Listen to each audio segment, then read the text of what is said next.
Hello everybody and welcome to the Enduro Alexis channel.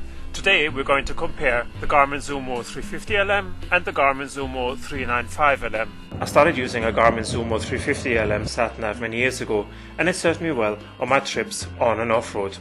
It allowed me to record off-road tracks and helped me to navigate the roads of Europe with ease. I then got a 395LM as a replacement once things started to go wrong on the 350 after much wear and tear. Additional features, like taking us straight to the city centres, made it a must-buy, and it came with the usual accessories. My unit, however, needed an extra charger, which my dealer gave me, as the unit could not be initially charged by plugging it into a computer. After using this charger once at the beginning, I could charge my 395LM on the motorcycle and on the computer.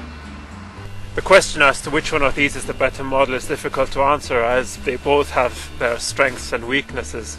Pressing the buttons with gloves on is much easier on the 350LM than on the 395LM. They're both waterproof, but just my 350, I think I dropped it once, so I don't know what happened. Some water did creep in heavy rainfall, and that's why the screen, you can't really see it properly anymore. I had it repaired and they said it got all rusty on the inside, and it still works, but just the screen isn't clear, which is the reason why I got the Garmin Zumo 395LM. The 395LM has many of the functions and apps of the 350, like a trip planner and a recorder of where I've been, as well as the usual search functions, a compass, a track recorder to save trips, as well as a track back function to record the starting point of a journey. A new feature is the ability to connect the 395LM to a Verb helmet camera to record rides. It also comes with all the previous navigation options and automatic flicking to nighttime screen modes to reduce the glare while riding in low light situations.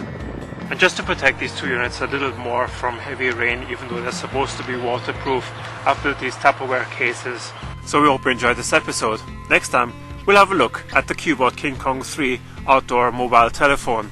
Very useful for motorcyclists. See you then.